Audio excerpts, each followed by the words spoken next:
Man, Sebastian is so sweet. I just hope that he stays loyal for the sake of his master's happiness and don't try to make decisions for him in secret to separate Ethan and Ethan and Tristan, to be honest, because it seems like they're going on a very good direction right now.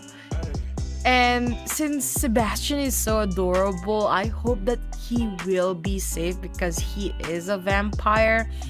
And seeing how a lot of the characters in this series are dropping like flies, I am a little bit worried for his safety, and I'm hoping that he would stay alive till the end of this series because man, like it's kind of like a weird foreshadowing, like the way Sebastian is talking in these chapters. I'm afraid that there's a possibility of him dying in the next couple of chapter, and I can't help that, you know, um, it's gonna be part of the stupidity of the human lover that his master is in love with, and I still hope that nothing happens to Sebastian, and I really just hope he stays alive till the end of the series because he is freaking adorable.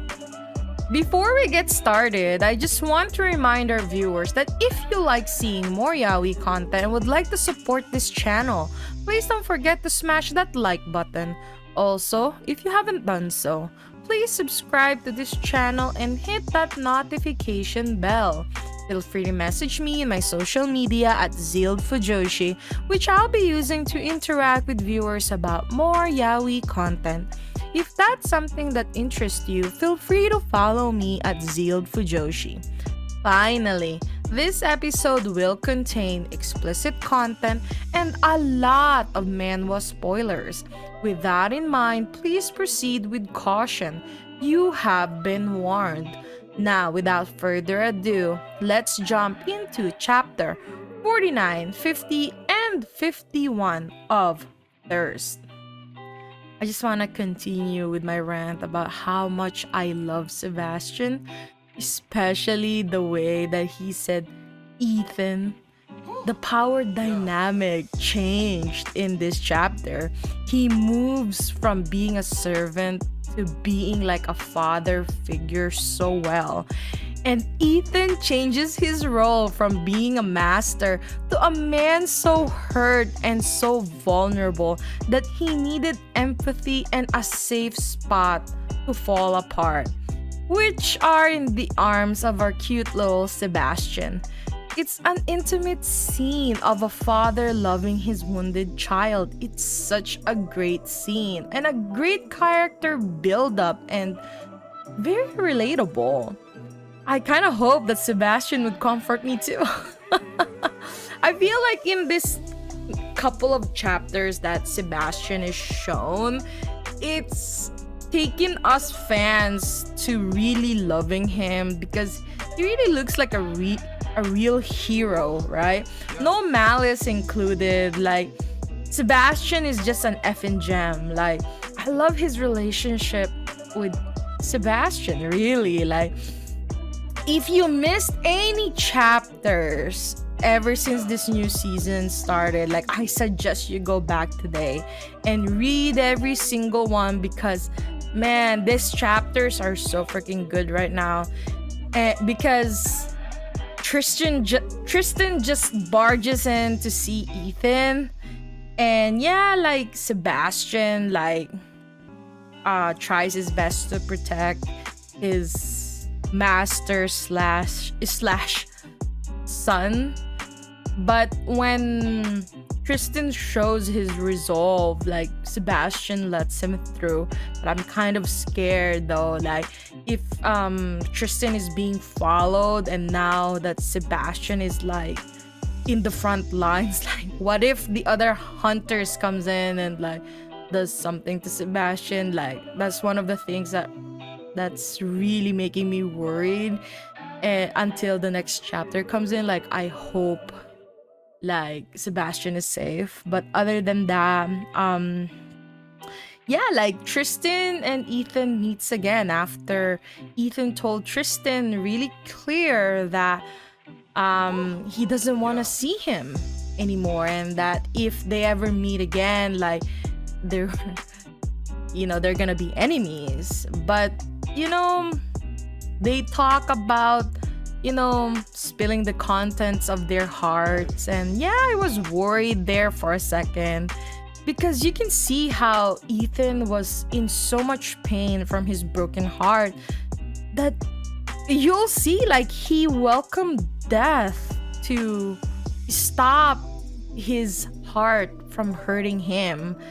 And man, like, it's such a great excuse for the moment, but like, I got everything in my eye and someone is cutting onions in my house. But I after I cried a little bit from that scene, like, it took me a little bit, but scrolling down again, like, I was so happy to see that Tristan took his goddamn time to also realize that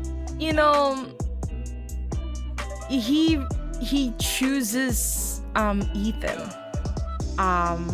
through all of these. And like, there's no more misunderstanding, they are back together. It's not some sort of a rushed sex scene or anything like that, and they're just happy again, like Ethan and Tristan. And I don't think that this is some sort of ploy that Tristan is cooking up. I think his confession was really genuine, and I think it's gonna be a rough couple of chapters from them, but they're gonna be together at least. I kind of hope that Ethan and Tristan would just team up and end that piece of bleep of an uncle that brainwashed Tristan in the beginning of this season, and kind of avenge Warren. If Warren really is dead, we don't know yet, we haven't seen a body. um, and I'm just really happy about Ethan right now, because he really has shown his real self to Tristan. He is wide open and definitely didn't hold back while he was doing this whole confession. Tristan just made some serious realization about himself and the people he thought he trusted and loved. Like, he finally realized who is real and who is not real. And that little voice in his head that was telling him he's on the wrong side is now screaming. And, it's the only voice that he should listen to, that his uncle is not the side he should be in, because he should have learned from his mistakes from Warren. So this face-off between Tristan and Ethan was really wild and intense, but also so emotionally painful, but beautiful also. So get ready. I hope you enjoyed today's episode. Please don't forget to follow my social media to be teased about some of the boys' love that I'm interested in. Feel free to leave me a message and converse with me in my Discord channel. I'd love to hear back from you.